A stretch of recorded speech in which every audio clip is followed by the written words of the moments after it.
Akibat tidak mengendalikan kendaraannya, Seroja Lestari 53 tahun, warga Jalan Gajah Mada Tabanan yang mengemudikan Toyota Calya di Jalan Bypass Insinyur Soekarno, Kediri Tabanan menabrak Toyota Avanza yang akan menyeberang.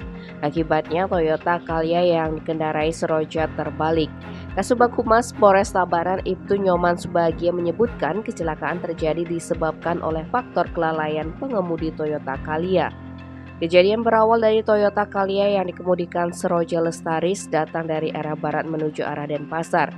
Saat tiba di lokasi kejadian, Seroja tidak memperhatikan mobil Avanza yang sedang berhenti karena hendak berbelok ke kanan.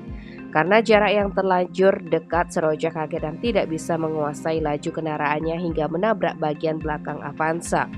Akibatnya benturan tersebut, mobil Calya terguling. Sementara mobil Avanza mengalami kerusakan di bagian dashboard belakang. Tidak ada korban jiwa dalam kecelakaan tersebut, hanya saja Seroja dan penumpang mobil Calya yakni Juniwati mengalami luka-luka dan mendapat perawatan di rumah sakit, sedangkan pengemudi dan penumpang Avanza dalam keadaan selamat. Tim Bali Express melaporkan.